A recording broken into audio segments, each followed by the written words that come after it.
G'day. It's time to down your unders. Review and dissection of content from some of the sharpest minds in the game. Hosted by Adam Camilleri. Art of War. Down Under.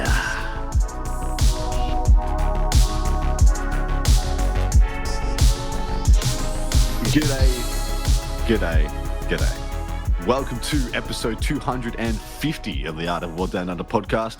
To that end, because of this momentous occasion for me becoming a real boy for some reason, I'm deciding that now I'm a real boy after 250 episodes. We are doing a 2-year in review checkup on 10th edition. This one, the one we're playing right now, 10th edition. Yeah, Adam from in part 2, we're going to wish list a little on 11th edition. This is a bit of a sloppier section. I'm being a bit looser for my 250th, but I am going to be joined by two amazing gentlemen. Only one of them is joining me right now because the other one is in a TTS game that's running long, and he'll be joining us when he can. Inez Wilson, hello, brother. How you doing? Hey, Adam. Thank you so much for having me. It's a pleasure to be here, especially for a big birthday episode like 250. And if that's what it takes to be a real man, we're still a couple years away from that. It's nice, to get some celebrations in early. Yeah, exactly. You guys are doing good. You just keep trucking away. 140 something, right? So we're still a couple years away from being real men. That's not bad. I just arbitrarily decided for myself. You guys decide for, you can be 141. I've got to follow your real example, boys. Adam, right? In all things, you are the consummate professional, so why wouldn't we don't do that? Because you deserve better than the grey hairs I've given myself doing this stuff. Anyway, we're going to be just pretty much looking back on the first 2 years of the likely 3-year journey that is this edition. We're going to be looking at what happened at the start, what's the middle been like, which is where we are right now. We've essentially just crossed the middle line, the middle year of this edition. We're going to talk about how it has been going, what we think about the choices for the design structure of this edition, the codexes, the missions, the terrain, etc., our journey, what we've loved, what we've loathed, and then over on part 2, which of course you can come over to Art of War Down Under over on Patreon and get that goodness. And we're also going to be over there talking about what we hope for 11th edition, what we'd like to see change, if anything, what we're hoping in wish listing, in addition to a bunch of Patreon questions and a bunch of good discussion topics as well. Because I threw out to the patrons, I had my 250th episode was wide open. I was like, cool, 250 is wide open, guys. What do you want me to see on it? And the comment that I got that I loved the most was, we're 2 years into the edition. Let's review that edition. I'm like, bang, that's something we should do. The beautiful Brian Seipp will be joining us at some point. As soon as he gets out of the game and jumps in the chat, I'll be chucking him straight in as well. But until then, you're going to be in the beautiful and somewhat capable, but somehow sticky hands of myself and Inez Wilson. But it's time to plug your wares, my man. Hey guys, appreciate you all having me. I'm Innes. I am from StatCheck and Team Scotland. I've been playing 40k for too long at this point, and I started having addition bleed. That's the real sign that you've been playing 40k too long. Is being like, Correct. Is that how that works now, or is that how Correct. that used to work? And you just get called that's from ninth old man, and that's when you have to kind of review your relationship. But doing content with StatCheck for a couple of years now as well. We kind of got in about a year and a half before the end of 9th edition. So this has been our first full edition as content creators, which means we've been following it along the full step of the way. It's the first edition of full data that we've had on StatCheck as well, which has been very interesting. It gives us a lot more look into sort of the stats and trends, right? For 9th edition, we had everything from sort of 2021 onwards, 2022 onwards, sort of that LVO, the first post-COVID one. We had that data. But we didn't have sort of the beginning of the edition because obviously it happened during the pandemic, so there wasn't nearly as much going on, so we didn't get to see those full trends. Whereas this year, with this edition, we get to look at the stuff and see like the insane rise and fall and rise again of Death Guard, the fact that Necrons have never really left the top half of the metagame, all those kind of things that they stick in your brain a little more when you've got a full edition of stuff to review, right? Oh, absolutely. And so for me, it was interesting because I've been played pretty consistently since 5th edition. And then, of course, I played a smattering of 2nd and 4th when I was a bebe. But it actually was quite easy for me to keep my rules in my head because there was I almost made a divot or a Grand Canyon in my mind from the 7th and previous editions, and then what I call the modern editions of the game, like the modern iterations, the 8th, 9th, and now 10th. And so it was easy for me to delineate between those two. But then you were absolutely right. I'm like, is that a 10th or a 9th edition rule, or is that a bleed over from 8th edition when you could move 3 times, fight 3 times, that kind of, hey, what a world that was. And that's actually going to be an interesting thing. Like, we're trying to categorize what are the identity points of 10th edition 40k. Like, what are the things that we could put our finger on and be like, this is what identifies this edition in my brain. And that's also going to be another fun little bit to go through. But 100%, my dude, I'm getting the brain bleed or the brain rot, the 40k brain rot, because it's just that I can't hold it all in my head at the same time. Right. How Until I many? see Art War Down Under making TikToks, I'm not going to believe you've got brain rot. You just Fine, I'll do it. And no, I won't. I can't. And so, yeah, we're just going to jump straight into this bad boy, guys, and get chit-chatting. So, 10th edition came out to much fanfare after a relatively stable end to 9th edition, which did see some of the most insane things happen in the world of 40k that we had seen since 7th edition. And to the extent that we had almost a full calendar year of 9th edition that was dominated by a single faction, that being Drukhari, which they proved they were inept or incapable of pulling back into line in any meaningful way. And then in addition, we had extremely powerful things that rose up and rose down throughout the metagame, such as AdMech flyers, buggies from orcs, and everything therein. We transitioned from that into an edition that, from all intents and purposes, was set up to not be indexed. We had updates rolling in for 9th edition in what we assumed was a format that was going to bring them into line and have our factions playable straight into the transition to 10th edition. And then we had a full index, bang, bang, bang, everything's new, enjoy, congratulations, figure it out.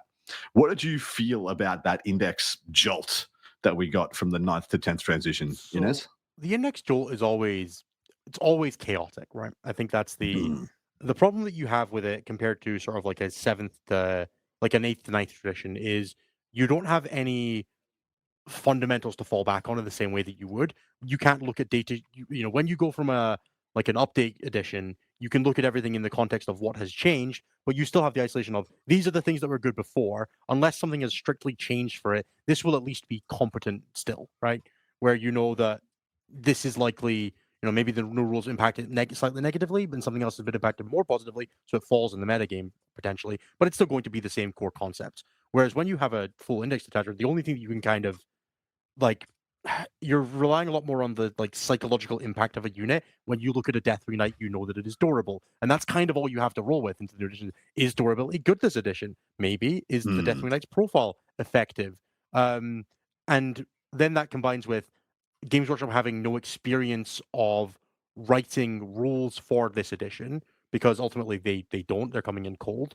They're not writing a new rule set to encapsulate the problems with the last one and the problems with the last set of data sheets, and then updating it with that in mind. They are writing a wholesale new one and then saying, here are the data sheets we think will be problematic in that, and tweaking them down.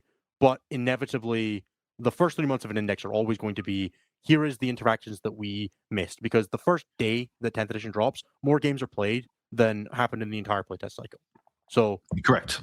Everything just comes out immediately as, I can't believe they missed this. And it's like, well, sure, I'm sure there were 15,000 things they didn't miss, and some of them are going to slip through. You just kind of have to live with that. But when you launch straight into the WTC metagame, it's always a little painful, because we just have to roll straight into that. And yeah, 10th, I think for me, 10th has been characterized by crushing highs and deepening lows in a way that not a lot of armies are very volatile this edition. And part of that is the balance cycle, right? We know that. The fact that some armies just rise and fall on whims almost, and that you get at most 3 months in theory, means that it's hard to get attached to Necrons. Oh, excuse me. Yeah, you can get really attached to Necrons or Gladius Space Marines. If you don't exactly love those, or maybe Invasion Fleet. Yes. Don't make favorites this edition, right? Correct. This edition pretty much has taught us, the community, to be malleable. To be like, I mean, I've said this for a very long time. The person who benefits, the player who benefits the most, I believe, over the duration of an edition, not just trying to win one set GT, and if you try and do that, so be it, is the person who has 10,000 points of a given army, because at some freaking point in the 3-year cycle, your army is going to be good.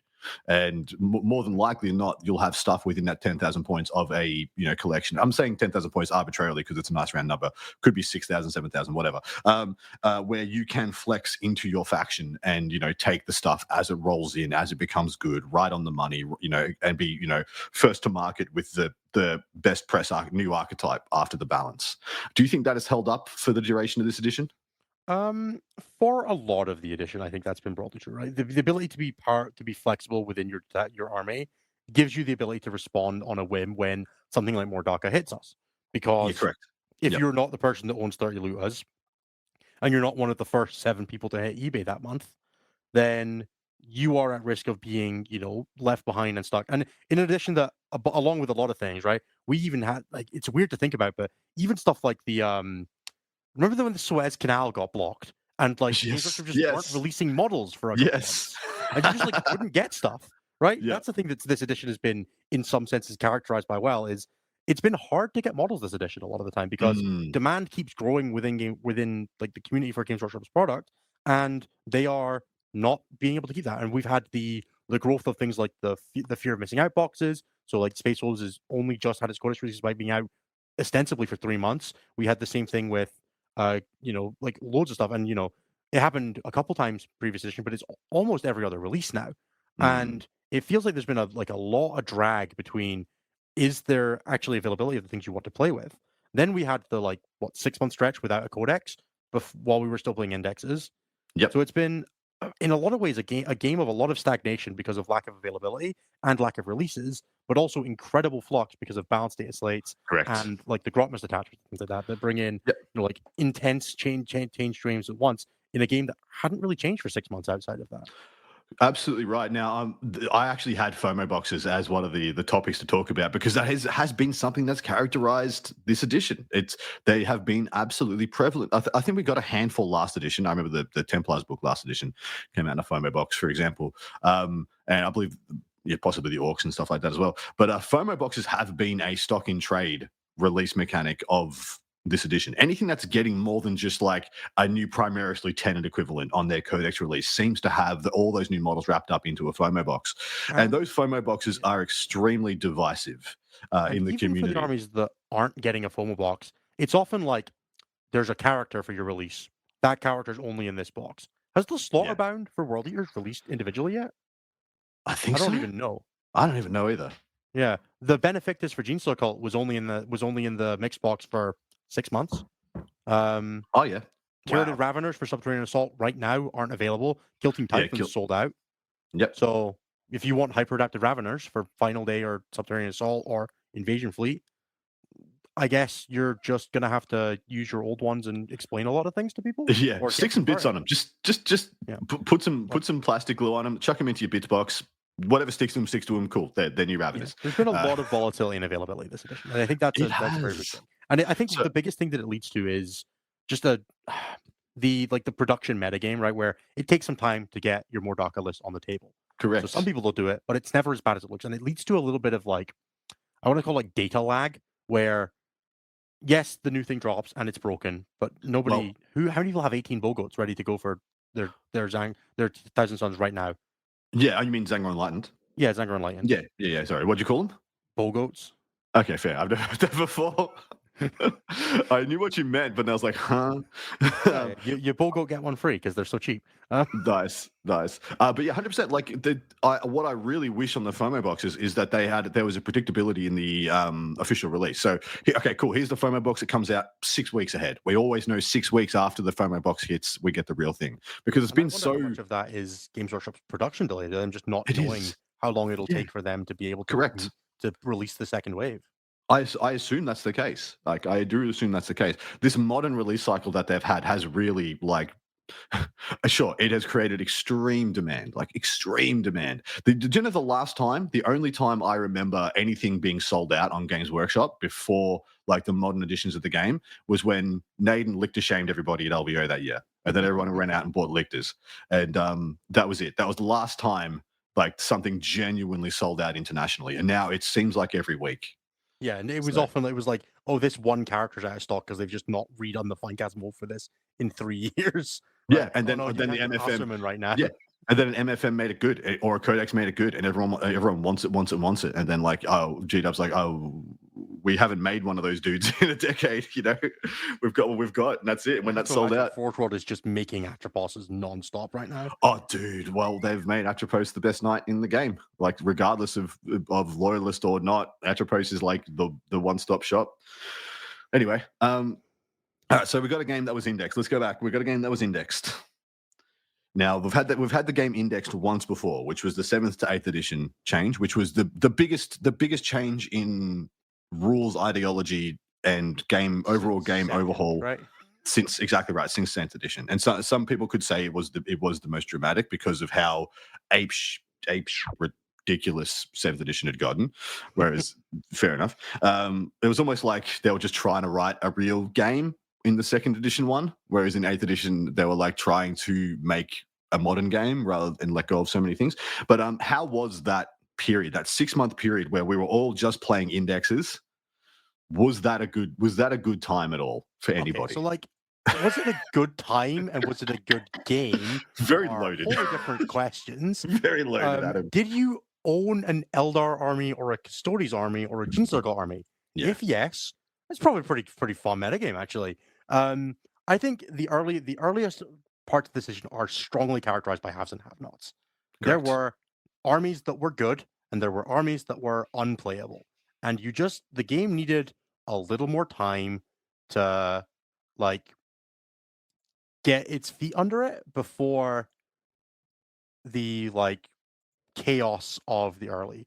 Like, yeah, I'm just looking at our immediately tracked stats for the start of the edition, and across like by the end of week 2 or the second week of the meta game, there were 1, 2, 3, 4, 5, 6, 7 of the 26 factions of the game had above a 50% win rate.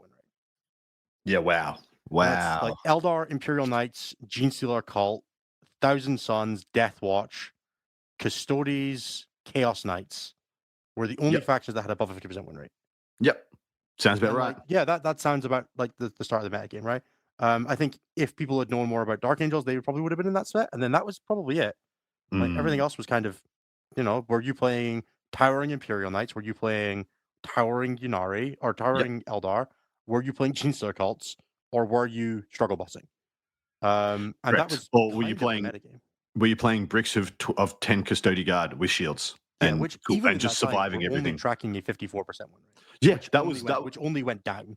You think about what that unit would do to the game now if you could take units of 10 of those dudes. The fight first -1 damage 10-man squad of Custody Guard with advanced charge that had full wound rolls. Correct. Yeah, I'm pretty sure I'd be playing 30 of those at WTC right now. Pretty sure that would rule the game right now if it existed. And just to give people perspective on where we started this thing only 2 years ago, because essentially we're 8 years into the modern editions of the game, of course, and GW is learning as it has gone. And I mean, 10th edition, in my opinion, resembles 9th edition a lot more than 8th resembles 9th. Did that make sense? Mm-hmm. Yeah, does that hold true to you as well? It seems like that we've had a linear, at least rules-wise, if not definitely not factions-wise, we've had a pretty linear experience from 9th edition into 10th edition as far as how the game is played. 10th edition is basically the same as it was in 9th, right? They have upped the pace of game updates because previously it was rules updates every 3 months. Yeah. In 9th edition, it was rules updates every 3 months, points updates every 6. And then in this edition, they inverted the order to being points updates every 6, rules updates every 3, and that's since changed to 3 and 3. Yep, it's just 3 and 3 now. Just the whole, we got a whole new patch on the game. Game gets patch fixed every 3 months. So holistically, that feels true, but also I feel like across the 8 we've had now, is it that many? I feel like we've said that 5 of them were like dull thud meta impacts because they just didn't change enough or didn't change anything. Examples of that being like the last one that happened felt like it was fairly minimal. The Canoptic Court one, where Canoptic Court didn't change because they hadn't. There's been so many instances this edition of, because of the 3-month patch cycle, it feels like if an army goes untouched if an army comes out in the first month of the metagame, it won't change. Which means that you often feel like we're getting like 5 months with armies that are broken. We do. Which like the would have been completely expected in 7th, 8th, and 9th editions, but feels insanely long now. Well, so here's a question for you, mate. Emperor's Children, Thousand Sons, and Death Guard came out within about a month to 6 weeks of each other. Only one of those things has been adjusted. Mm-hmm. Yet, I think the one that has been adjusted is the weakest of those three. Despite being very good, Emperor's Children, I would say, generally speaking, I rate the Thousand Sons Codex and the Death Guard Codex as stronger than the Emperor's Children Codex, because the Emperor's Children Codex essentially has one archetype and one mode of play. That's all it does. It's not very deep. And that's just because they don't have any data sheets. Agree. It feels like Emperor's Children was balanced for the metagame that Release Eldar came out in. Correct. It was balanced for the metagame that was in, and then it got nuked. But the other two who came out slightly later just get 4 months untouched, whereas Emperor's Children came out for, what, was it 2 months before they got nerfed? And we also had all the data of them having been in a FOMO box, where Death Guard and Thousand Sons weren't. So we had Emperor's Children for months, then they official released, and then they immediately got hit because they had so much more. So it's almost like, and I hate to use it as like a, like the beta test period of the FOMO boxes almost feels like it's working as intended, unintentionally. Right? Yes. Where like you get a bunch of time to see if, okay, we've got the FOMO box data. Like if Space Wolves had been completely busted, we'd know by now. Right? People have put exactly right. Yeah. They've not been legal in a ton of tournaments. They've been legal in some, but we would probably have known by now if there was like a terrible busted Space Wolf build, because people would have already been winning with it, and you would have been seeing all the online chatter about it. And Space Wolves have come out and they've been totally fine. And Games Workshop can look at that data that's coming out of practice games and Goonhammer's, Goonhammer's app and all that kind of stuff. They can look at that and go, okay, it's probably fine. So it's almost like, and I hate being the one of being like, I think the best thing for the game would be if a new book came out and it wasn't legal in tournaments for 3 months, because no tournament will ever want to be the one that advertises you can't play with your fun things, right? Like, of course, they're not going to do that, right? It's never going to work, but it feels like it works, which is the annoying part, right? Because you're like, I know why this can't be a thing and why we can't have it, but the FOMO box system almost like, even just going back to 9th edition Votan, right? It was the exact same thing. It came out and it was addressed almost instantly, and then Votan were fine. For the first time. And it seems like now the only time. So yeah, I think it's the first 6 months they were a haves and have-nots metagame. Eldar dipped into below 60% win rate, maybe like twice before like the end of February. So, but Brian has joined us just to bring you up to speed, my dude. We've been discussing the index 6 months of 10th edition and how it was handled and what we thought of it. How did you feel of it? I think that it's gotten to a pretty good spot, I think. Yep. What did you think about that first 6 months? Let's use the word bumpy and say that's reasonable. I think there were a lot of interactions that were not really covered very well, but I think one thing, they did a really good job of kind of smoothing this out actually pretty quickly. So much so that it was sometimes very easy to look back and forget that it had only been like 3 months since the game edition had first come out, and they already made so many significant changes. So yeah, I think it's in a pretty good spot now, but I think the beginning days was, oh boy, there was some craziness. And I'm saying this as a guy who took a Wraith Knight to WTC, so you filth. I know, anyway, we were honestly missing the boat by only having one. I think that was the real we got. I think we could have got you that 140 if we just brought the second one. I still remember my game against France when I had made a screen mistake and said, I'll just have to overwatch your entire 20-man unit of GSC with my Wraith Knight to death. Yeah. What do we think about the fact that, from a design point of view, the index detachments that we got given for the vast majority of our armies have proven to be the best, most well-rounded of those detachments? It seems to be that, we've got Warhorde, Invasion, Fleet, Gladius.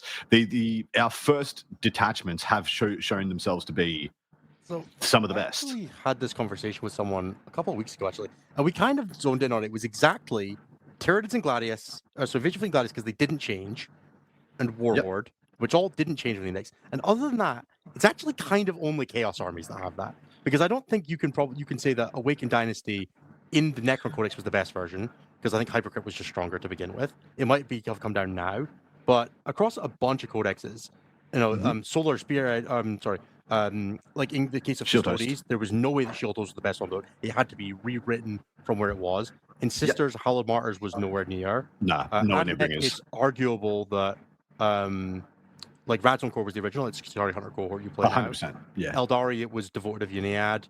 Emperor's Children didn't exist. Chaos Space Marines, it was Renegade Raiders. Death Guard, it's Mortarian's Hammer or Virulent Victorian, but like it's arguable. It's even Steven. It's really kind of only like the early ones they brought out, the first set. Well, so right, I think those ones were the most that thing. But since then, I think once we got out of like the first 6 codexes, there's been new interesting options that are more compelling than the other ones in every other book, or it's been one of two in the case of like I guess you could say I'm saying that more like they had enough forethought to give us a strong default, if that makes more sense. Yeah, for sure. In most cases, there are definitely a few where you can look at it like, okay, that was a little bit of a dud, right? Drakari and Votan being the big ones, right? Like the really obvious standouts. Even with those ones, I don't know how much it was the detachment as it was also the data sheets as well falling down. Like Votan's not so much, but like certainly at Drakari, they felt like there was a lot of just like fundamental army roles rather than the detachment itself being fundamentally flawed. Like the detachment hasn't changed a ton as far as I know. But again, I don't pay much attention. They just printed Sky Splinter, right? Yeah, well, yes, but I mean, like the detachment is still seen, right? It's still taken, and it's still pretty decent. It was more just like they just kind of fell down. I think Votan fundamentally needed to give death. Yeah, they needed a more punch behind them. Yeah, exactly. So we've got and this is going to transition to the mission structure. We have armies that were built that had terrible units that still played the mission well, which I believe encapsulates Drakari. And then we had armies that had terrible units that didn't play the mission well, which in my opinion was Votan and Death Guard. And those were those I believe were the 3 worst indexes that they released. Them and Admech, right? Them and Admech, correct. But Admech played the mission just fine because they had a numerosity, they had a speed, they had a certain density of unit that they could get around. They just couldn't kill a freaking guardsman. The thought process I kind of have behind this is the edition didn't drop with enough forethought for how interactive in your opponent's turn 10th was going to be. Correct. And there are a whole bunch of armies that were like fragile, jank about you, do your cool stuff armies that like, you know, you've got your jump back in transports and all that stuff. And then you'd like walk face first the brick wall of Overwatch and heroic intervention and reactive moves. And you'd be like, oh dear God, what was I meant to do about that? And then also towering. You just be like, so why am I trying to do things when I can just be hitting them with a brick sledgehammer? And the armies that tried to be clever just interacted so poorly with the start of the edition of the things we were talking about earlier, right? Like Wraith Knights, 10 Custody Guard bricks, Initial Magnus, right? All that kind of stuff. Just took the metagame and was like, cute shit? No, beat you over the skull. Correct. And you have nailed what I think is my core identity for what I believe characterizes 10th edition, and that is doing stuff in your opponent's turn. I don't think we've had a game where you did more as the inactive player. Would you hold with that, Brian? Yeah, I think so. Yeah, no, I think I generally agree. Yeah, we got reactive moves, rapid ingress, heroic intervention, Overwatch, and a heap more. Fights first. We got interrupt still. Amazing. I mean, in my opinion, 8th edition was characterized by having 1.5 turns per turn, where you would just combo off double shooting activations, double movement, double fights, etc., etc. 9th edition was kind of. I actually struggle to. Keyword. Sorry. Bodyguard keyword characterized 9th edition. Yeah, it's actually, but it's a little bit more nuanced than something just blatantly hitting you over the head with like I'm shooting twice and fighting twice and F you, or I'm going to shoot you in your turn. I'm going to shoot my flamers and actually just have a shooting activation. Hilariously, almost feels like the kiddie toy edition. Looking back at it, where you're like, man, nothing did anything. The most dangerous shooting in the game was that unit that had 6 death wounds on it. That's true. That's fair. That's fair. And we also, but see, in the same time you just say that, we also had, I think, the only army that has or could have blown out the 7th edition brokenness. So 9th edition was the first time we've seen something that was broken as the stuff, or more broken than the stuff we saw in 7th edition, being light Harlequins. Correct. But I think even if you took like Harlequins as it was now, tried to like transport its rule set into this edition, I don't even know if it would be that good. I mean, Trans Hitman, I think would be pretty dang good, but like it'd be fine. It'd be fine. So much more quantity of like sustained hits and lethal hits now that there just wasn't in previous editions. That there are mitigation tools for that kind of rule now. We also have the ability to stack flamers quite effectively, like we did before. Like a Hellhound still will just rock up and kill. Yeah, and like that army's not going to like Overwatch overly, right? Like there are lots of things in there that, but like it's a whole different thing when you think about like the removal of the psychic phase, right? Really changed damage output in the game as well. Yeah. In a way that's hard to categorize.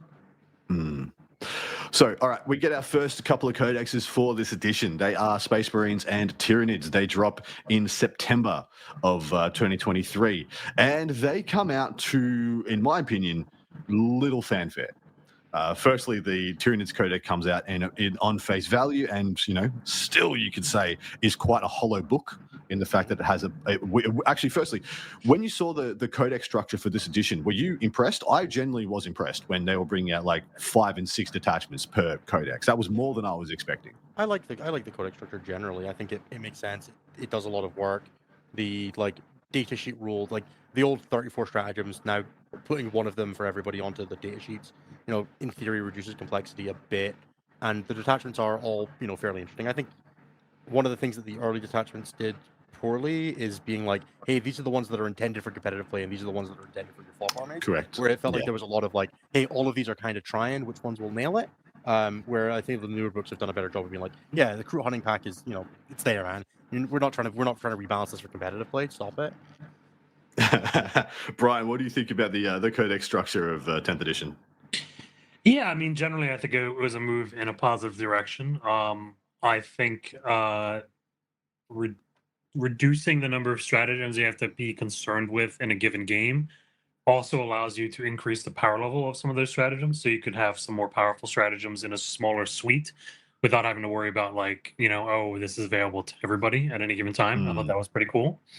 It also allows you to do much more on the space of themes and narratives and stuff, which as competitive players we're solely concerned with,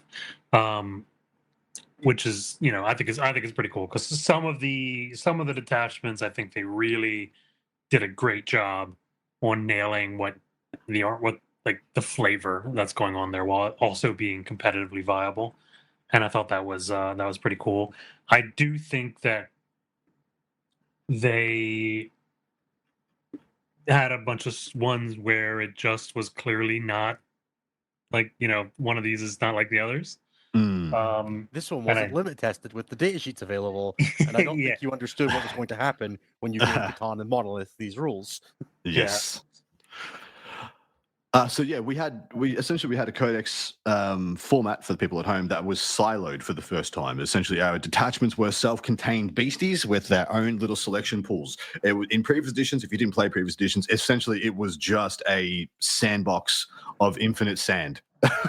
I remember playing a Deathwatch detachment in 9th edition when I tried to make the most silly thing that I could, where it was required that I would have 6 documents available, including FAQs and MFMs, 6 documents available, and I had access to in excess of 65 stratagems in that detachment, that army. And so that was just, everything was just in a big freaking pool. And now we're almost siloed into these little detachment structures. Now, I have a lot of criticisms of the detachment structure that we have, but I see the upside and the benefits. Of course, the restrictions being that a lot of people have talked about a complete loss of army list creativity, which is one of my favorite parts of the hobby. Do you guys find that that's something that has been lost in 10th edition? I think the thing that I miss the most is the granular control over war gear. That too. Yeah, that's the other factor. I think that's a huge part of it, actually, because it ends up happening where list writing becomes less about because even within the scope of a data sheet, there were ways to specialize data sheets in certain different directions, right? And when you lost that ability to have a granular control over that, where you're just taking the thing that is best into the most stuff, you lost a lot of the diversity that you would maybe see. Correct. At least for me, a lot of the enjoyment in writing a list, trying to come up with the right tools for the right thing. And I think that in the case of some armies, detachments still capture a lot of variety with how you're building, but in the case of others, you would just build the best things and then slap a detachment on top of it to give it some extra tools. 100%. And that seems to be the case, though, isn't it? Because, I mean, the complaint that I've heard in perpetuity is it's more like I don't write an army list, I select a detachment, and then the army logically writes itself to all intents and purposes. Inez, has that been the case for yourself? I don't broadly think that wasn't true last edition either, unfortunately. Fair. When you were trying to be at the top level competitive, I feel like the things you did were kind of preset anyway, and you had some flexibility, but you've got that same flexibility this edition. Not being able to take 7 guys instead of 8 I just don't care. I really could not care less. And the war gear thing, I think, has better stratification now, right? They're doing a better job of being like, okay, these two datasheets clearly different things. Correct. They are two separate things. Case in point being Wolfen, right? They split the Wolfen out. Now, do I think they should both be contained in the same datasheet for the purposes of rule of 3? That's a separate conversation. But, whatever. I think it's going to be a really good thing for Games Workshop being able to sell more than 3 boxes of things they sell now. Because that can't have been fun when the rule of 3 got brought in. I broadly don't mind it so much. I think the flexibility is still there for you to play, an army that has 8 data sheets like Emperor's Children or World Eaters is never going to have an insane amount of granularity, no matter whether you give it the ability to bring squads of 4, 5, or 12. And armies like Space Marines, Tyranids, Eldar, Space Marines still feel like you are just pulling from, even though they are creative, you are just pulling from the broad stretch of the viable data sheets plus minus your personal brainworms, which is exactly the same way we built this in Arcs of Omen. Because Arcs of Omen also didn't really have restrictions. It just said, here are the things that are good in this metagame. Play those things, and you were just as restricted. You just had it wasn't as pre-structured. You always ran the best war gear unless you had to cut points. And I think the fact that it's just you can't cut points, you just can't run that thing is totally fine, and I don't care. The fact that I don't have to remember if that last this version of the list, did I have the points to buy the Storm Shield for my 5th Vanguard veteran anymore? Right? I like that better. I think it's so much easier. I think it reduces. Do you remember list checking? I don't remember list checking. I don't list check anymore. That's another thing. No, we don't. We don't. It's that. For all of our TOs out there everywhere, I value your time just as much. And as a person who's been a TO in the past, the fact that list checking is that scroll through it, it's okay. It's so much easier. You don't have lists that are 1993 points anymore because that one dude's 7. Oh, I copy pasted my 777 of Sanguinary Guard, but actually should have been 776. You don't have that anymore, and I value that so much in the simplicity sense, and I really do like it because people complain they got rid of changing relics and warlord traits on your list from correct 8th from game edition, to game or from mid 8th edition. And ultimately, it never mattered, really. Yeah, I do think that once they started introducing splitting up data sheets by war gear, that it improved it a lot. I know in the early days of 10th they didn't really do that, and then the later codexes they've started to introduce that. And I think once they introduced that, the feels bad of a unit that has significantly worse war gear costs the same number of points as one that's good and thus gets taxed when that good one gets good. It was kind of sad, right? But they've really fixed that, I think, by kind of breaking up units at key points in multiple data sheets. And a lot of the data sheets that really abused it were old Marine data sheets as well, right? Like Death Company that are gone now, where they've just been updated with the Primaris versions, and that's helped a ton too. Yeah, absolutely. All right, moving on. So talked about the Codex format. How do you boys feel about the mission format of this edition? It ostensibly hasn't changed all that much from 9th to 10th edition, but it has, I guess, felt a lot different. We were actually sorry. I have to go back and I have to get the knife in a little bit and twist, because we were stated the game would be less lethal with less rerolls. They just told us it was going to be the case, and the gullible dumbasses that we are, for half a second, believed them. And then we saw the game. There are less rerolls in the game. We just don't play any data sheets that don't have them. No, we don't. Realistically, if you look at a book, probably 80% of the data sheets don't have rerolls. We just skip all of those ones. If you want to build a book list that's strong in this edition, just scroll through for the first thing with twin linked, and you're probably right. Yeah. So, but this game has been characterized by the fact that if I can see a model, I can remove a model. That's it. If I can see your thing, chances are, if we're equal skill and we have we have got competitive armies, I can remove whatever the hell I can see every turn of every game, and that has been a level of lethality that I'm not sure we've seen before. Do you know, actually, outside of case points of specific metas and specific armies, that is a thing that is almost can be said about every army in the game. Sans things like AdMech and stuff like that, their melee armies, or their melee armies. Exactly right. But melee armies, if I make the charge, you die. Like it is almost pointless to roll the dice in so many interactions. Well, you play GSC, so you get what you get. But if a World Eaters player made the charge, how often did you say, "Don't worry, you pick up the models"? Oh no, I always make World Eaters players roll. It's like enrichment for them. It's enrichment. Why rob them of the word? Exactly. That's their one joy in life. They don't have anything else. Their army sucks. It could be the same for Blood Angels, the same for so many others. Like I played Guard for the majority of this edition. If I could see a thing, it died. It just Load Up and Rapid Ingress have been holding the shooting phase together with sticks and stones for correct. 2 years now. I do actually think that there's an element, and I don't know if you feel this way, guys, as it's gone, but I felt like 10th edition definitely started in that space of like you have one activation to one kill.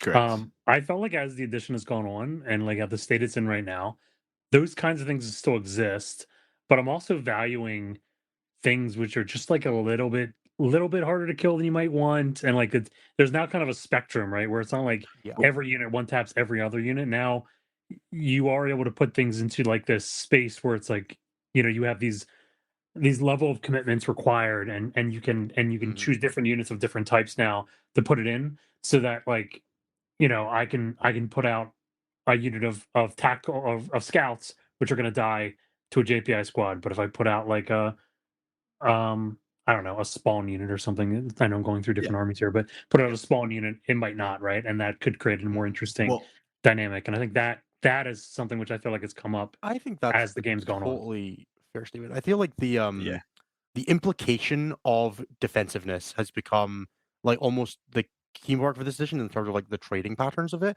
where it's not you don't protect a unit by having it be insanely durable because it will die. You protect a unit by having the threat of killing the thing that kills it back, or of them needing to overexpose to deal with it, and then you using your lethality back, and that then goes, I'm going to put this scout squad, to use Brian's example, in the open, and I could smoke it, and I could AOC it, and I could go to ground it. Yes. So if you need it dead, how much are you willing to commit? And if you put enough out that I will just not use my defensive strats, but then I will use my lethality back at you with my Vindicators and my Ballistic Dreadnoughts. So are you going to just take the chance at low rolling, or are you going to be the one that starts the game and then I will initiate on you with my higher damage? Correct. And that's become the method with which units are survivable without being durable. In addition, we, the player base, have gone hunting these things that don't die to a single activation. Custody Wardens, case in point. Deathwing Knights, case in point. Death Shroud Terminators. And we have gone hunting exclusively for things that give us a chance to not one for one and kind of sick of Wraiths.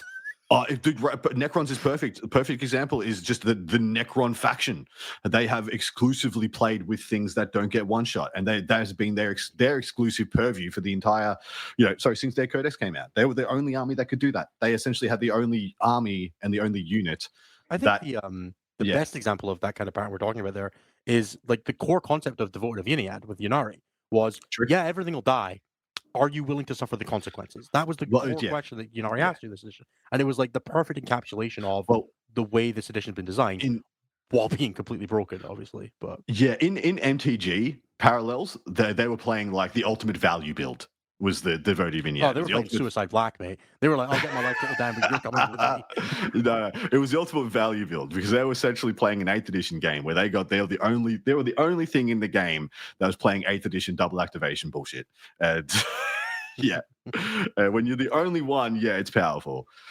Okay, so we're in the middle of the edition right now, or we've just crossed the midway point of the edition. We're going into the kind of the last year, theoretically, if it is a 3-year cycle. Are you guys happy with a 3-year cycle? No, it sucks. What would you prefer? I really, really feel like you could get 5 years out of an edition, and I get why you can't, right? From a they have only so many products that they can have a life cycle on, but it really feels like we are, once the last Codex drops, we're like probably still 2 balance patches away from the game being like really good, right? Finished. And if that last Codex drop, what are we at releases now for Codexes? We've got 3 or 4 left. We've got Votann, missing Templars. Look, I don't count. No. Space Marine sub-factions do not count. Votann. So we're still missing like 5, right? Yeah. So if that doesn't, we're not expecting that for I'd say another 4 months, right? But by the time they're all out and in the meta game, which means we're looking at like January by the time that they've had a balance patch. And then if they get another balance patch in April, and then the new edition is June, we get like 2 months on a finalized metagame. It's not a lot. It's not a lot. I would like another year. I would like a year on that. I'm a 4 year. Yeah. I'd love 5. I would love the ability to just be like, and then we get, a 3 quarterly, we get an injection of a new data sheet in the metagame. You do 3 new detachments. There's a new Space Marine character. There's a new, whatever. You do a Psychic Awakening style. We're going to release 1 kit for every army. And, you do that 2 years. And, God, it'd be cool. It would be really cool. But it's not the way that the game's built right now. But 4 years. We could do 4 years, right? I do, reckon, Brian? I think that the only reason why I don't know that I fully agree with that, because in general I think I do, and that it would be nice to have this kind of period of cooling off. Everyone gets their rules, they can enjoy them. I'm thinking back warmly on the end of 9th edition, where I think it was the most fun I've ever had playing Warhammer. And the only reason I don't like that is it feels like every mission pack, the missions have been pretty much the same. And so like I'd really like if that's like if I wouldn't want to play 5 years. Oh, is this where we bitch about tactical cards?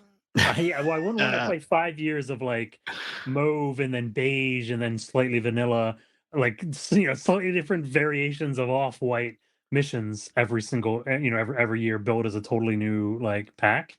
If they had a fundamental shift in the missions in some way, I don't know what it would have to be, but something totally different, then I'd be very down for that. Yeah, maybe that's your 4th year like big boost is that you do the new mission pack that's like totally different rejig, and there's probably another 3 months of chaos, but like it's pretty under wraps because the codexes were theoretically balanced. Correct. And then you're just like, here is new chaos for a year. We're not releasing any more codexes. You'll get a character every now and then. Yeah. A new detachment every 3 months. But go play with that for a year while we do like the new AOS edition, right? Yeah. Well, to your point, is the mission is the next thing we're talking about, obviously. But we have extensively been playing the same mission structure for 4 years. Yeah, essentially, the second mission pack of 9th edition. About 2 years ago, somebody had to be a deck of poker cards. What? About 2 years ago, someone had to be a deck of poker cards and was like, "Your life now depends on this." And it definitely wasn't like that in 9th edition. No, we got to pick out bits and pieces. But the mission structure of here's the primary, here's the secondary has not changed. We've just had a deck of cards injected into the mix. And I was going to focus in on, obviously, Inez, you've stated how. We both played WTC. This was the WTC mission structure for the 6 years before that as well, right? Forever. I've never not played this structure. I'm not speaking to these people. I'm speaking to everyone else out here. But what do we think about the cards? And of course, Inez, you've had your say. Brian, how do you feel about the cards? Yeah, I think. Okay, so it's funny you mentioned the end of 9th like being very similar to this. I actually think that the thing I missed the most from 9th edition are army specific secondaries, right? And if they would have had, it was so busted. Yeah, well, I mean, so they needed some balancing, fair, and I don't think they should be fixed. But I think it would be really cool if you could say, I have a deck of cards and I take out 2 of the secondary cards and I sub in 2 of my selected army specific cards and they go into your deck, right? Yeah, that would be so cool. And then you could take out cards which your army objectively is bad at doing, put in some other ones, even out their secondaries a bit, and then have some theme in there too, which would be really cool, I think. Did you play WTC in 6th and 7th edition or something? Because that's what we did. That's exactly what we did. Was it? We used to be able to customize our secondary deck. We used to be able to take out a couple of secondaries from our secondary deck. 18 of the 36 by the end of the edition. Yeah, it was most of them. All these. No, let's get these out of here, boys. It's no good for anybody. But it was also really weird, like having to count how many your opponent took out, how many they put in, having to memorize which ones are in, which ones are out. Yeah, it was a mess. But I see. I'm of the opinion that the way the game is played now, the secondary deck is so mitigated and watered down that we might as well pick again. Because essentially, cool, you get the ones you can't use on turn 1. You get the ones that you auto cycle for your army, which you will do because you're good and you know that trying to get sabotage on turn 3 is not a good idea. And you got there's such a known quantity and understood and solved play pattern to the secondary deck that it just rolls down to an arbitrary little bit of luck sometimes, and it's just kind of still it's come all the way around. All the things that they did to mitigate the RNG of the secondary deck have resulted in a less amount of RNG in the secondary deck, and that's it. It's still just like, oh, cool, my opponent picked, secure and freaking area denial on his turn 1, and I never got a 10-point turn myself, so I'm down by 3 points on secondaries, which I'll never make up. Fair to say? Yeah, look, I think the secondary system is worse than last edition, frankly. I think picking 3 was better. I don't think faction secondaries were at all healthy for the game, unfortunately, in the state that we had them at the end of 9th edition. And I have always been a proponent of not playing with them, frankly. I will gladly abuse the living hell out of Codex Warfare if you let me. But I don't think it was, a healthy thing that my Volca Contemptor could score 14 points in my deployments over turn 2. Yes. Like some people might have different opinions on that, and that's totally fine. I think they would, the current system introduces volatility in a way that is controllable, but not in a way that feels like you're in control. Because ultimately, the best way to, maintain an advantage on secondaries is to choke the life out of your opponent's options. I'm going to make it so that you can't score cleanse. Correct. And that is a miserable thing to have to deal with when you're like, I have dealt with every single thing they could possibly have scored, except, and they flip over the 2 that you couldn't play around. You're just like, God, I really feel like I've been punished for my good plays here, right? Because I could have just done other stuff, right? And yeah, correct. It creates high variance in a way that is not fun. It's just that, like, you're sitting there looking at your, I don't know how much other people enjoy it, but I hate sitting there looking at my opponent's deck at the end of turn 9, and they're like, oh man, 8 of these cards don't get me the win, but this one does, and they shuffle their deck and they hand it to you and they're like, flip the top one, and I'm like, I fucking hate you. You're gonna flip over, extend battle lines on 5, and you're like, this is the worst. There's only one card. I'm like, what am I meant to do to play around that? Like, how do I, as the player winning the game, have the agency to actually win the game in a world where tactical cards exist? And that's I've come around on that a lot because I liked them in 7th and 8th edition because I thought they were genuinely really good. But the new interpretation of them just isn't in some bizarre way compared to the previous ones. So one of the major criticisms of this edition is that it has watered down generalship. It has left us with less ability to express skill, and the tactical deck has been. I think that's true though. Really, I know I don't believe it, but that has been one of the criticisms of. I'm not necessarily saying it's true, and people point to the secondary deck as one of their reasons for that statement.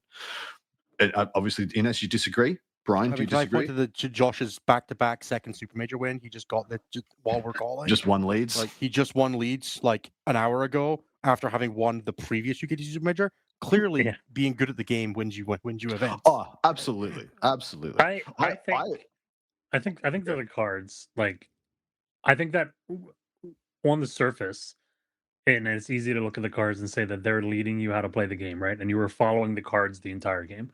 But I think that the reality is that as you get better at the game, you are positioning yourself to score cards in a way to anticipate needs.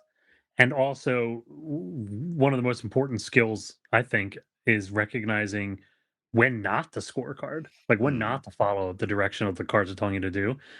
Go down a smidge on points because you're feeling the tempo and like how the game's playing out, and you recognize that by doing that, it will hurt you later down, and that's, I think, a significant skill gap, which is important. And I think the cards, the way that I would describe it is the cards are great for the long run average of a player across 15 tournaments.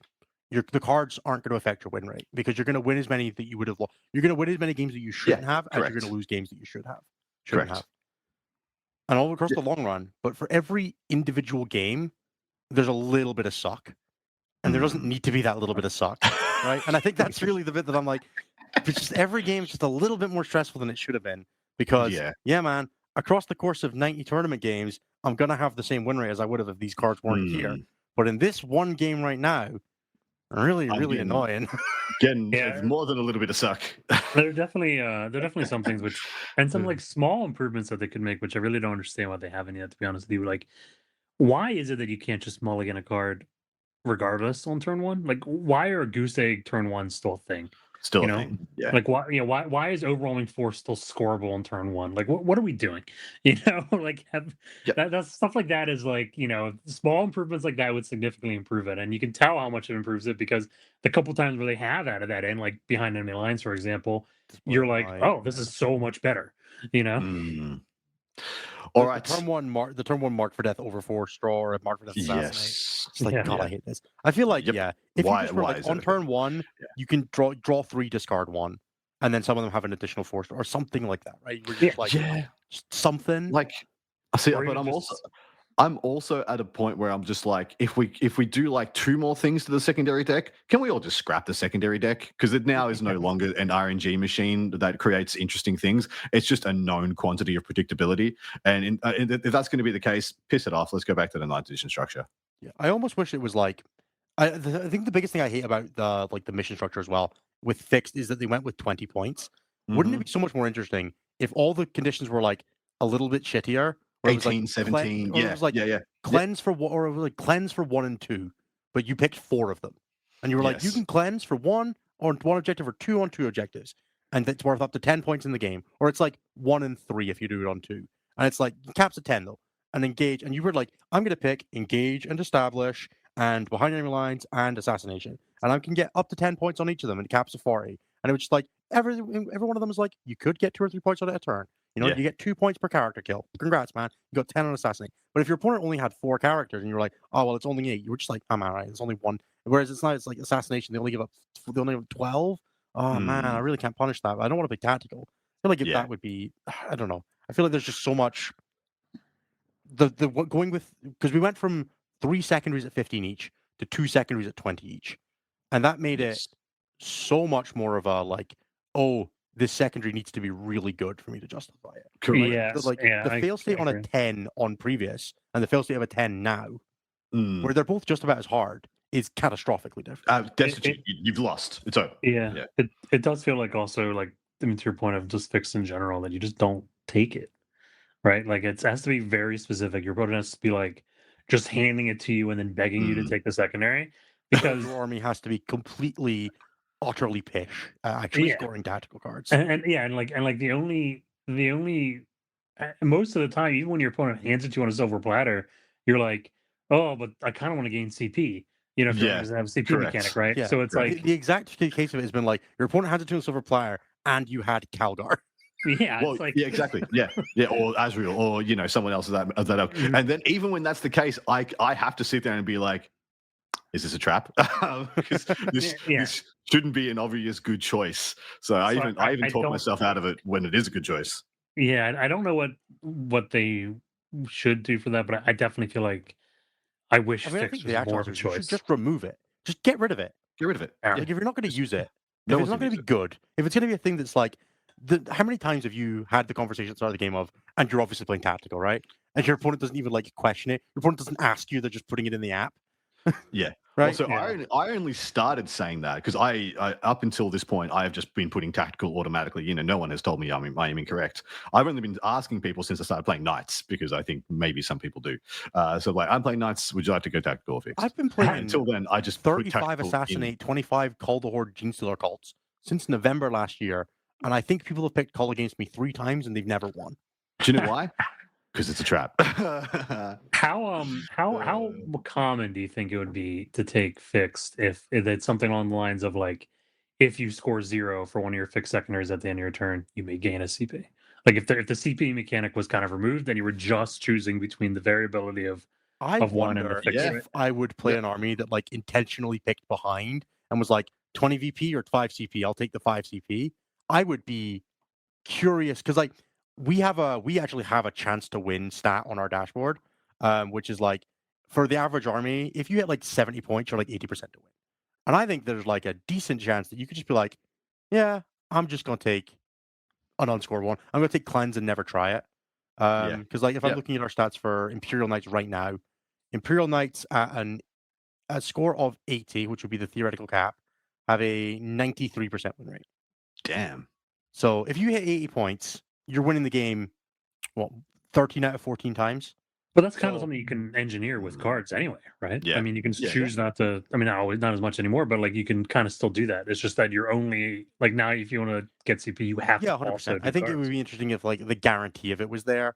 Yeah, but I don't think. But you would also have the option of guaranteed scoring it, right? Like I could just choose to double cleanse, so like I can get 24 on it that way because I can take 20 on my primary secondary and a 4 on cleanse on turn 5 because I don't need CP now, right? How funny is it? There's a scope in there.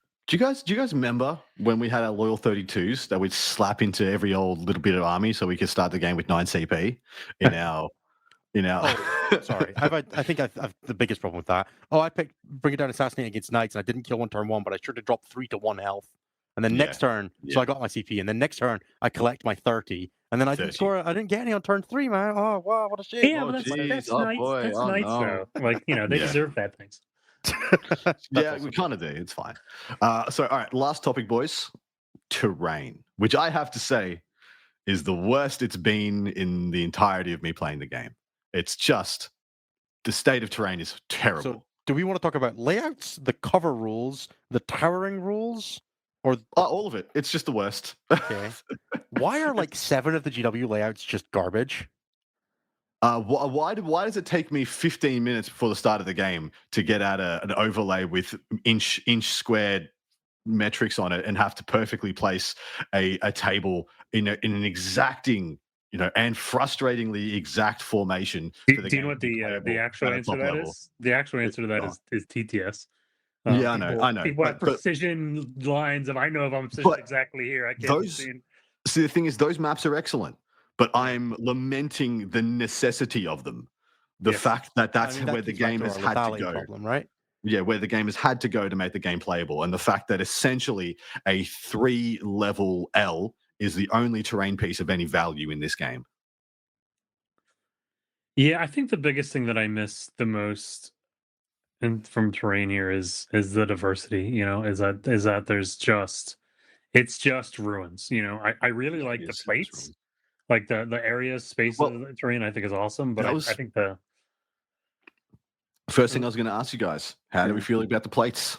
We've got dinner plates, we've got platters, we have small serving plates. Fine, plates are fine. Plates were an immediate response to the towering rule that I think is panned out as being totally fine. Yeah, I think it's a positive. I think it allows you. I think it's nice to have like clear answers about whether something is visible or not visible. You can draw very straight lines and have areas of control where you can't be seen. I think that's good from a competitive standpoint, right? I think it's bad from like a narrative standpoint. Yeah. It makes like for the GW layout specifically. Like WC layouts are their own thing, right? Like we are all hyper invested Warhammer players, and our relationship to the casual player is basically non-existent when it comes to WC terrain, right? Correct. But for the GW layouts and the fact that they're just available online, and whatever goddamn terrain you have at home, if you can approximate a GW layout and you put the plates down, you're going to be playing at least a pretty decent game, right? There is a bare minimum that if you put a wall where it says there's a wall, even if it's an inch high, like the plates will make it so that you can play a game with your friend. And it will be totally fine. And I don't know this to be a fact, but I am of the strong opinion that there are smart enough people at GW that realize that none of the terrain they produce is functional with the game, with the rule set that they've created, and so the plates became a necessity. But I'm a commentator and I'm an analyst and I'm somebody who watches the game and tries to bring the game to the world. And I got to tell you, 10th edition has been the hardest time, because trying to tell a new player that this is a thematic and enjoyable lore-based thing that they should try and get into holistically, whilst they look at this absolute shit show of a board that people are playing on every game on the ruins of New York City, and that's fine. Everything is just Snake Plissken trying to get out of New York again and again and again, and sometimes it's LA, but that's about it. Yeah, I really do miss yourself on that one, man. Jesus Christ. I do miss. That's fine, Adam. I'm there with you. Don't worry about it, buddy. I have no idea what you're talking about. I do. Oh, my sweet summer child, you young whippersnapper. Sorry, Brian, go. We're gonna watch that soon. I do miss. Like I think it was 9th edition had the vents and stuff where you would shoot across them and be a -1 and stuff like that. And I thought those kind of effects were pretty cool because that was a community measure, WTC measure, to make when the game was ramping up in lethality, to make the game more interesting and have more points of difference rather than just ruins. And they worked a treat. I agree, they were fantastic. Yeah, because it does feel like right now, like the way terrain works is very binary, right? It's like you are seen or you are not seen, and then the question is, are you willing to argue about cover more than your opponent? If the answer is yes, you get cover. And that's if the answer is no, then you don't. Yes. But I would like something which is in that space between you have cover, you're visible, you're not, where it has an effect. Like, you like you're shooting over crates and you're -1 to hit or whatever. I don't know what it could be, but just something that impacts the game in a way other than the binary state that it currently exists in. 200% agree. I freaking hate the visual of our games at the moment and the binary state of terrain and what we've had to do to make the game a competitively enjoyable experience. There should be more ways to play the game with woods and forests and other 100%. things besides just like the bit of scatter terrain on a GW layout that could theoretically be anything. But anytime that it's anything besides like 2 low walls, you get frustrated because you can't put models on it. Yeah. Like GW layouts are great, but that like whatever's on that plate can be a massive change of your experience in a way that is occasionally frustrating. Is that containers? Is that empty? I've played events that don't put anything on it. I played events that put walls on it. I put games that put events that put containers on it, and they're like, you can't stand on it. And I'm like, well, okay, cool. I wish I'd known that in advance. I will say I played a tournament. Shout out to the Saffron Slam. Which was the most casual tournament I think I've played in years. I played this a little while ago, a team event with some of the Ignite guys. It was awesome, but the terrain was wild. Okay, this was like styrofoam, like hills the size of like a wheelbarrow, like crazy terrain. Right? It was absolutely nuts. And as long as you were cool with your opponent and you were like relaxed, you're like, yeah, man, it's fine. Like, sure, you're a giant monster, go through that wall. Why wouldn't he be allowed to? Then it's awesome and it can actually work. But the moment you start getting into competitive space, it completely falls down, right? Because the reality is fly changes this edition. Yeah. So, well, fly was the best keyword in the game last edition, and now fly is like, all right. Fly gets you shot by Helverins real bad. Yeah, it does. Oh boy, enjoy. Yeah, it's not apart from flying over models, it pretty much does nothing else, and which is fine. It's okay. It's fine. That Magnus can't Kool-Aid Man through the Empire State Building, but I think I'd like to find a different way for fly to work. I mean, it is more. Sorry, go. I would say it is more. I think that it's also creates these awkward like scenarios where people are trying to remember their high school, geometry as they take their Storm Raven and fly it. Oh, well, it's like 3 inches to get the base here and then across, but the wing's tall enough to cross. It's like, oh my god, just I'm pretty sure Kit Hanna has like a calculator app on his like saved on his phone that he can like open up and like put in how far away it is and how tall the wall is, and it'll calculate how much the storm like specifically the Storm Raven base is. Yeah. So I'm also the real keyword that's kind of dominated, and it's not actually one keyword, it's several. It's the can you go through walls, yes or no? And for the first, and I would say for the first, probably 18 months of this edition, the game was very much defined by the fact that we had to play on these tables, and I'm talking about in the terrain section because it's why terrain is relevant. We had to play on tables that had this many ruins on it in this configuration that were this high, this large, yada, yada, yada. And that just pushed so many units out of the game because if you couldn't negotiate the walls, you couldn't be played. Or because if you could negotiate the walls, but you could be blocked by one idiot who scouts in between 2 walls, and then you can't move through the only avenue you could be deployed in, you cannot be played.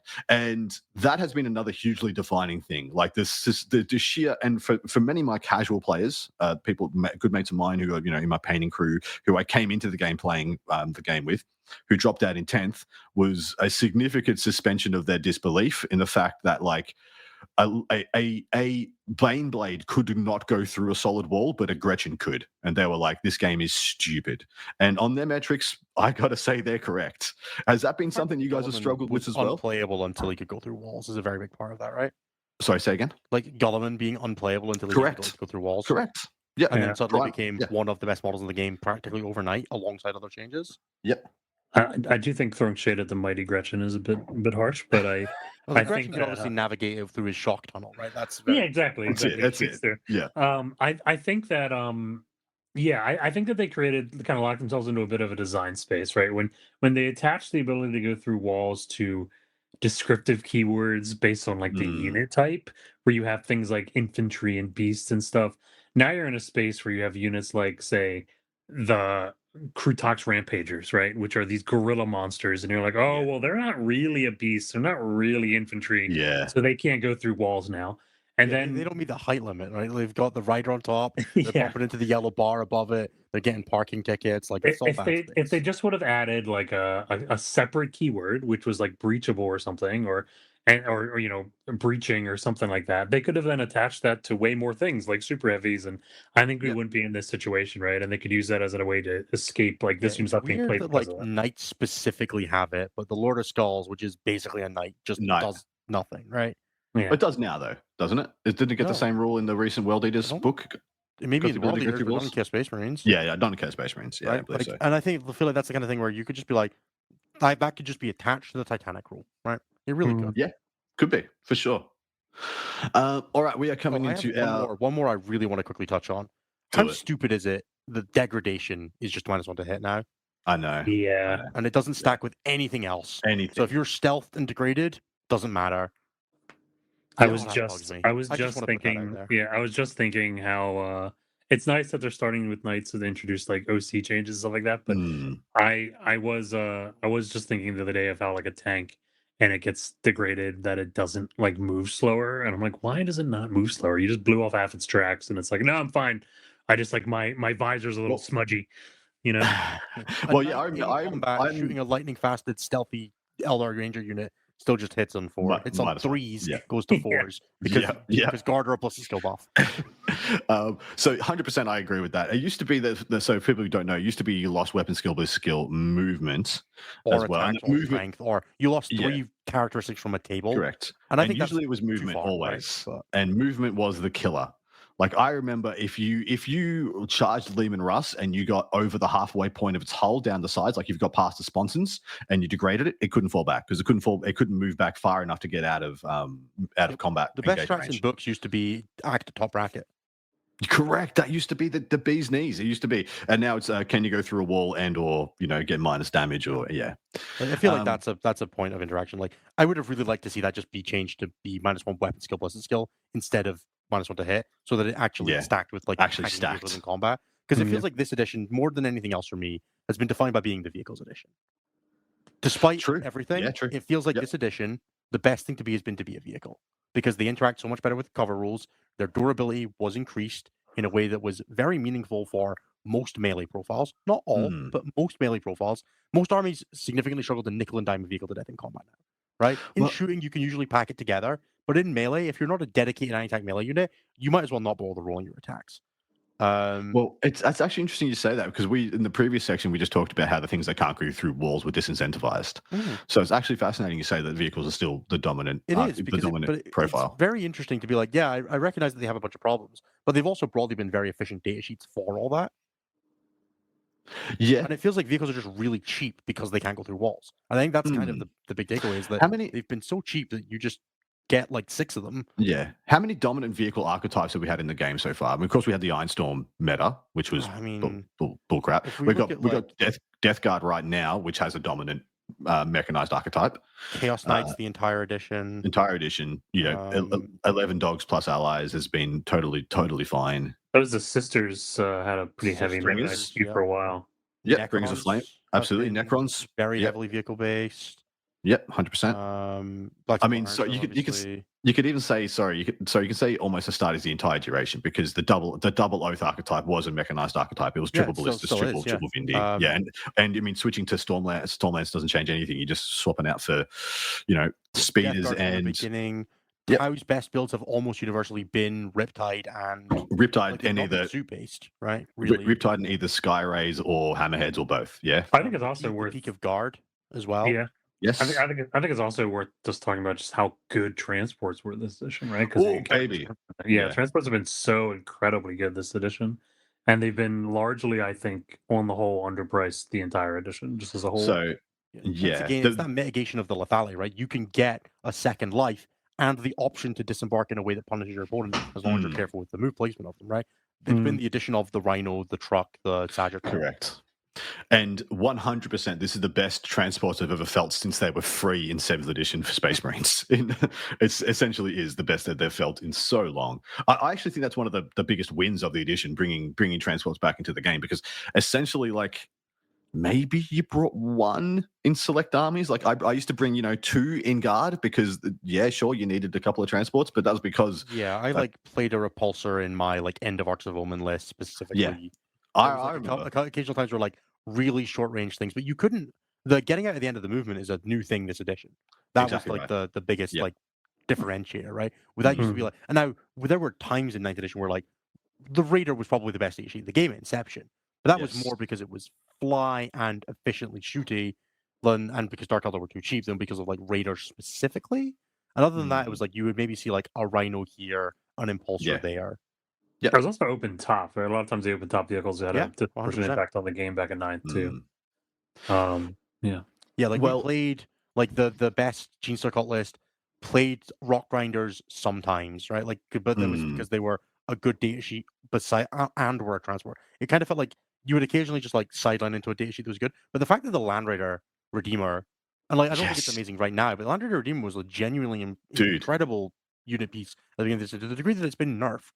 And if you had told me in 9th edition that at any point a Land Raider had been nerfed in 9th edition, I would have laughed at you. Yeah. How good is that, though? And the fact that, so I will say a testament to GW that they did make Predators. They have made Predators quite good also. Somehow. Predators. Somehow. Vindies as well. Vindies, Preds, and Land Raiders. Yeah, Vindies, Preds, and Land Raiders have all had a heyday. They've honestly kind of done that a lot with a lot of these older kind of iconic units. They've really done a good job of bringing them back into the game. And because you look at even just with Guard, it's you have things like Chimeras, all the Lehman Russ variants are interesting. Dude. Different levels of interesting, obviously, but still there's a reason to take all of them, I think. You're looking at everything, orcs, everything else. It's all really cool. I own 13 Lehman Russes, 13 Lehman Russ hulls and turrets. Only one of those is a battle cannon because of how crap the battle cannon has been for the 12 years that I've played the game. Only in the last 2 years has the battle cannon been a tank that wasn't the worst one. It's the demo and the Plasma Cutioner pretty much the entire duration of the game up until now. In Cadia, which is why you won one. That's correct. You are correct. That's why I had one. I didn't have one I had one before that. I had a Forge Wood. Oh man. Do you remember the God? I've just flashback, just got flashbanged by the concept of tank commanders with Fire on Death again. Yeah, dude. Yeah. I remember. God, I remember. And you don't even take them anymore. You don't even take them anymore. D6+2. They went down to D6 shots, right? They have bad Vindicator battle cannon. I think similar in a similar vein of this. One other thing which they've done a pretty good job of in this edition is making battle line units just without forcing on you, where you have to take a bunch of battle line units, or they tried it for a very brief moment where they're hey, some of these secondaries get better battle line, but nobody ever did those. But they really made them so they do things that contribute to the game enough so that you are actually taking them, right? Which is pretty cool, because I think that for a while there were times when certainly one of the first fears I had seeing 10th edition at the start was you don't really need any battle line in significant amounts, right? There's no tax here, and are you really going to take these things? But you've been seeing Battle Sisters, you see Orc Boys, you see, the Rupert Marine is insane. I think that leads to an interesting question. How do you feel about the OC experiment? I don't love OC. I don't love it. I think it's fine as a metric, as a bean cannon who's in control. I kind of feel like there's better ways to do it. What do you think? I don't mind it, actually. I think it's totally fine. I think I've broadly kind of in this space of it's kind of weird to be 1, 2, 3, 4, but I hated the old OPSEC of, and then if you both have at least one OPSEC model, it goes back to just pure model count. Yeah. Except for knights. I don't hate it. I like that it adds a way for a data sheet to be interesting without the fact that you can be OC2 and that is a differentiating factor against a unit with a better rule. Works. It's a hidden bit of power on a lot of data sheets. Even just things like Imperial Agent Sisters are really good. They're not battle line, they're not OC2. Grey Hunters are OC3, and they're still kind of terrible, even despite that, right? Sorry, go Brian. I do think that the one thing as a design choice they've made, which I don't love, is that every battle line unit has to be OC2. I think, for example, that you have units like Guard, where you get these really cheap units like Catechins for 60 points, whatever they were when they first came out. And they're for 20 OC, that can be given an order for additional OC. And you're they really need to be OC2, or could they have been OC1 with the ability to go up to OC2? It's a lot of the power behind my Gene Sword list is the fact that when it's going wrong, it turns into 300 OC. Yep. And also, I have that's been one of the other criticisms of the edition that I've had from the more casual player base about the suspension of disbelief, that you can have an ultra power unit like let's say a Redemptor Dread, or you can have a Gilliman. You can have freaking Gilliman on an objective and then walk 4 guardsmen on, and they're taking that objective off Gilliman. They're just 4 idiots. One would have done it last edition, right? Billy from down the road around the corner who delivers the papers just took an objective off a Primarch. You know, that's the thing. There's always going to be a level of abstraction that has to go. For sure, right? Like there is going to be some amount of, you can't just have Guilliman be uncontestable on objectives, right? That's exactly right. You do. What's the solution? There is some level of, at some point, why can, if 3 dudes can't do it, why can 10, right? 10 dudes also aren't chipping his paint. So look, I think it's fine. There's Guilliman is trying to type into a console, and the guardsman ran out with Guilliman is busy. Coffee. That guardsman's got a job, right? Yeah, he's pouring coffee on the console, trying to short circuit it. He's like, you got to kill him before you can turn on the console. It makes sense. All right. We're into our closing questions. Good to rack up and go over to part 2. But gents, right now, more wounds yet. Okay, fine. Let's do it. No, it's fine. I just want people to know that there's more problems. We'll talk about it on the other side. We'll talk about the dev wounds, the change. So rankings and ratings. Now we're gonna rank this baby in first. Next to its I guess its contemporaries, 8th and 9th edition. If you were to put 10th edition in a top 3, 1, 2, 3, rank it against 8th and 9th edition, where would you put 10th edition right now? In its current form. Right now, right this moment, for the 2-year journey we've had so far with it, where would you rank it against? So I guess we're comparing the best versions of all 3 editions to each other. Well, the 3-year durations, or however you feel like it, mate. You can use your own internal magnitudes. Because to me, if I'm comparing 10th edition overall to 9th edition overall, I prefer 10th.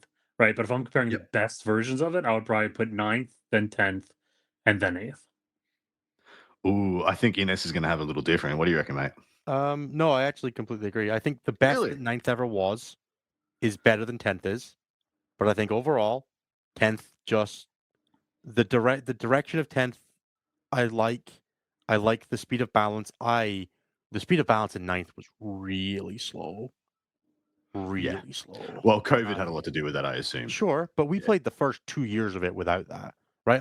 I played, we played a WTC on it as well, and yeah, it was.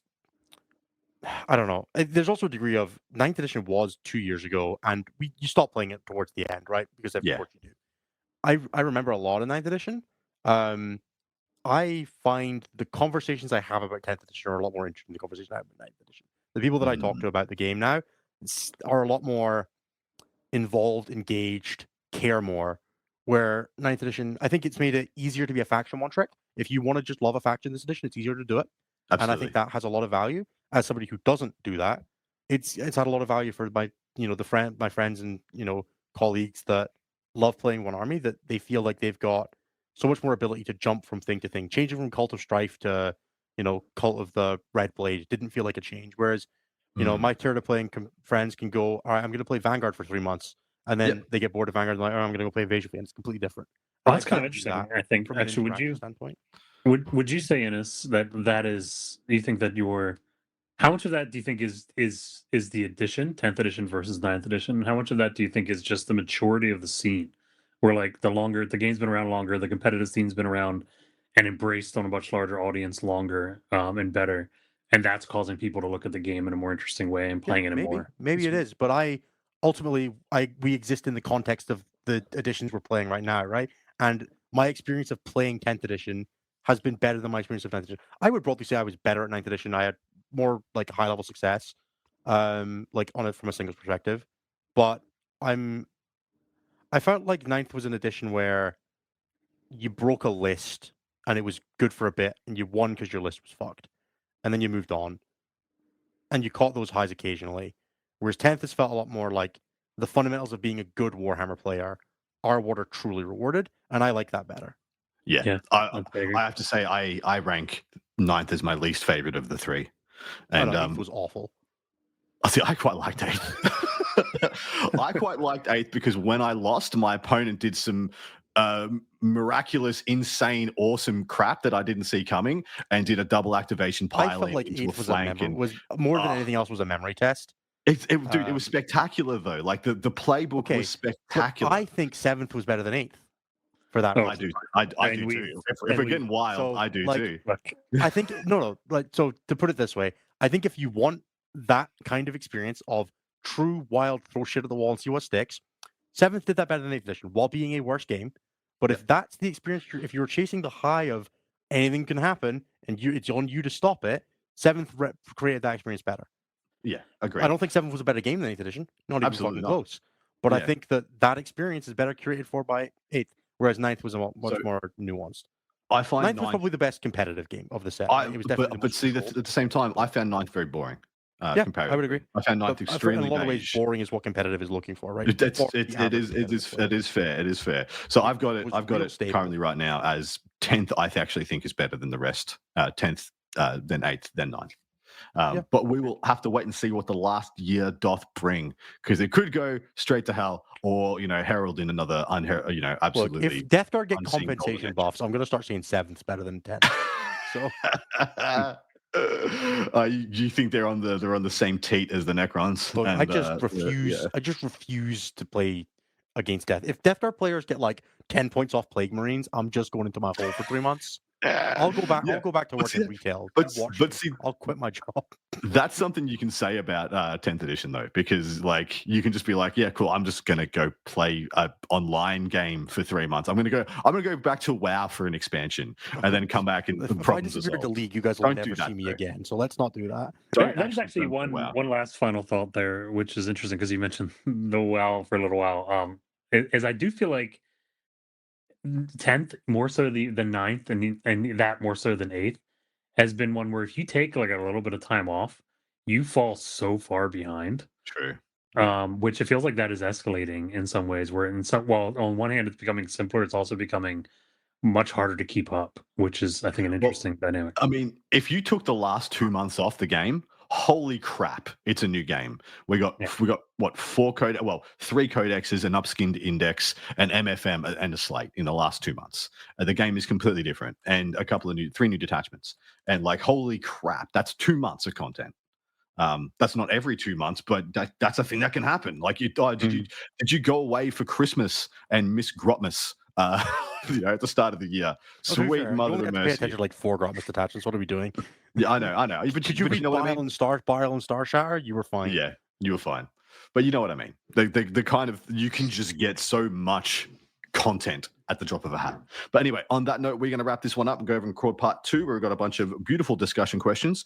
And yeah, hopefully you guys will join us there at Art of War Down Under over on Patreon. But Brian, would you like to plug anything in particular? Yeah, actually, I have a couple of wee plugs. The first one being Fireside. My teammates Dave and Vic doing great work there. I don't have to plug Stat Check now because we have somebody to show for that already. But the last one is two of my good friends are doing a Middle Earth podcast and Battle Report channel. Gondor calls for ale. Just the best. They're fairly new, but they've got some really cool stuff. Their battle reports look awesome, and he's an incredible like golden demon level painter, and all of his models are painted by him, and it's a gorgeous looking army. So check it out on YouTube if you get a chance. You'll really enjoy it. That's brilliant. All right, Ines, take it away. Yeah, if you want to hear more from me, you can check out youtube.com/statcheck. We do a live show every Tuesday at 6 p.m. Eastern, 11 p.m. UK time, and various other times across the globe.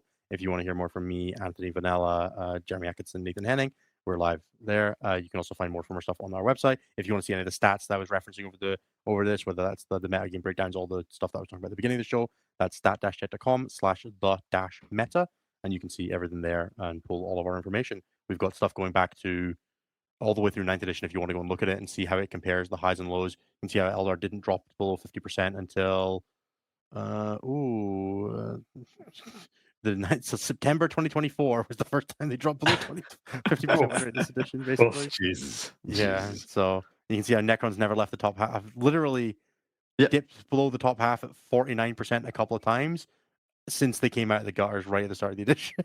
Mm-hmm. It's all crazy. It's all good stuff. And Cliff and Jeremy do an amazing job creating that. So I have to recommend their stuff. Beautiful. Definitely go over and check out all that goodness, guys. Hopefully you'll join us over on part 2, but that is it. We are out, and hopefully you've enjoyed this wonderful 250th episode of AOWdu Down Under. It's been my great pleasure to bring you 250 of these episodes, and hopefully we got another 250 in us. And love you all. Look after each other. See you soon. Doing 12th edition? Yeah, it'll be 12. Because I started this in 2020. So it's been 5 years to get 250. So we have one more year of this, then 3 more years of 11th. Yeah, it'll be 12th by mid 12th. All right. I'll see you in mid 12th, everybody. Bye.